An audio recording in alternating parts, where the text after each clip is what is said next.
Assalamualaikum warahmatullahi wabarakatuh. Kembali lagi di channel Story Horror. Di kisah kali ini ada sebuah kisah lanjutan dari kisah yang sebelumnya. Kisah yang berjudul Teror Pocong Ireng. Dan kali ini kita akan masuk ke part yang keduanya.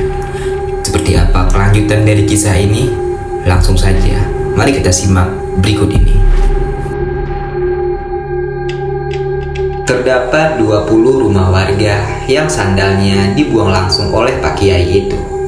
Katanya, sandal itu telah terjilat langsung oleh pocong ireng itu karena tidak memasang bambu kuning. Selama 1 bulan, jika tidak mendapat korban, si pelaku akan menampakkan diri, ucap Kiai itu. Keesokan harinya, atas keberhasilan dan keteguhan hati dari keluarga Pak Suban, Karyo akhirnya sehat seperti biasanya. Kata dia, aku ditahan di suatu tempat, lalu dicambuk dan disuruh menjawab siapa pemilik rumah yang kaya raya.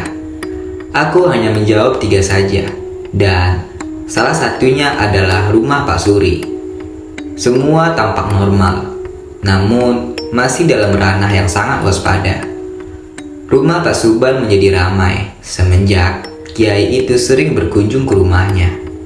Sudah hampir 1 bulan, dia belum muncul juga. Han, maukah kamu saya beri tugas? Tanya Kiai itu. Siap Kiai, jawabnya. Datangilah rumah A, blok A. Ciri-cirinya rumah itu bertingkat. Kamu hanya lewat saja, tidak usah menatap ke arah jendela yang berada di sebelah kanan. Di situ kamarnya. Pak Suban langsung menuju desa M yang bersebelahan dengan desa W.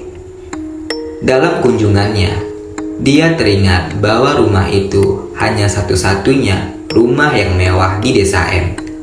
Tidak ada rumah lagi yang lebih mewah darinya. Pak Suban ingat perkataan Kiai itu. Hanya lewat, jangan menatap ke arah jendela sebelah kanan, karena itu adalah kamarnya. Desa itu sepi. Sedikit sekali aktivitas warganya. Warga di sana rata-rata pergi keluar daerah untuk mencari pekerjaan. Sedikit sekali yang memiliki sawah. Tak heran juga desa M ini tergolong miskin. Dan pastinya warga di sekitaran desa M akan melakukan apa saja agar bisa hidup. Salah satunya adalah pesugihan. Ketika mencari-cari rumah yang dituju, Pak Suban melewati sebuah rumah mewah. Namun di dalamnya terdengarlah suara keributan yang sangat luar biasa. Pak Suban tidak mau menguping. Dia terus berjalan dan pura-pura tidak tahu. Dia hanya mendengar segelitir ucapan dari seorang laki-laki itu. Kiai sialan, ucap laki-laki yang berada di rumah tingkat itu. Pak Suban segera berlari karena informasi ini sangatlah penting dan harus disampaikan. Keringat dingin di kala itu mengucur sangat deras. Katanya antara hidup dan mati mendengar ucapan laki-laki itu. Jika saja ia ketahuan karena mendengarkan sedikit dari ucapannya, bisa-bisa Pak Suban akan diteror kembali. Karena desanya bersebelahan, 10 menit berlari pun sudah sampai. Sudah ketemu? Tanya Kiai itu. Sudah Kiai, jawabnya. Istirahatlah. Besok rumah itu akan terbakar. Tapi sebelum itu, dia akan datang ke sini untuk menyerang lagi, ucap Kiai itu. Mau apa lagi Kiai? Tanya Pak Suban. Menghancurkan, ucap Kiai itu. Selepas itu, Kiai itu mewajibkan untuk memasang bambu kuning di setiap rumah. Bukan hanya kepada rumah yang arahnya menghadap barat, tapi seluruh rumah. Katanya, pocong ireng itu akan meneror dan melakukan apa saja agar bisa mendapatkan korban. Semua pintu ditutup. Seluruh barang seperti sandal, baju, handuk, serta sepeda motor atau apapun dimasukkan ke dalam rumah. Uniknya, rumah zaman dulu terlihat dari depan sangatlah sempit, tapi ketika sudah masuk ke dalam sangatlah luas. Beberapa warga lainnya memilih untuk menemani Pak Suban dan Pak Kiai yang sedari tadi menunggu kedatangan pocong ireng itu. Seluruh rumah telah mematikan damarnya. Hanya satu damar yang menyala, rumah Pak Suban seorang. Bambu kuning berjajar rapi di depan rumah. Tangisan bayi di malam hari memecah kesunyian malam. Sepertinya pocong ireng itu benar-benar datang. Kambing milik Pak Doyo memekikkan suara sahutan tanda bahaya. Hewan-hewan di sekitaran desa W seperti memberikan sinyal akan kedatangan sosok pocong ireng itu. Dia akan datang membawa dendam padaku. Aku telah menggagalkan pesugihannya, ucap Pak Kiai.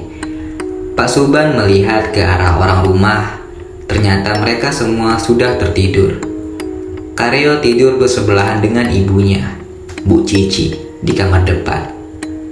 Saudara-saudara yang ikut serta dalam membacakan ayat suci Al-Quran untuk Karyo sudah pulang sebelum teror pocong ireng ini muncul lagi. Semuanya aman, tinggal melihat langkah apa yang akan diambil oleh pocong ireng itu. Tepat ketika bulan purnama berada di atas kepala, sinarnya menerangi para rumah warga dan pepohonan. Pocong ireng itu muncul di pohon pisang dekat rumah Pak Suri, pemilik sawah yang amat luas. Kiai itu segera membacakan sesuatu di tasbih miliknya. Apakah semua rumah terpasang bambu kuning? Jika belum, segera dipasangkan, saran Kiai itu. Sudah Kiai, jawab para warga. Pocong ireng itu menghilang. Tampaknya dia menuju ke pemukiman warga. Namun sayang, usahanya sangat sia-sia. Seluruh rumah telah terpasang bambu kuning. Tidak ada satupun celah untuk masuk dan menjilati atau meludahkan air liurnya kepada barang atau apapun. Maaf Pak Kiai, apakah semua ini sudah selesai? Tanya Pak Suban. Tunggu saja sampai pagi. Semua berjalan dengan lancar hingga adzan subuh pun menggema.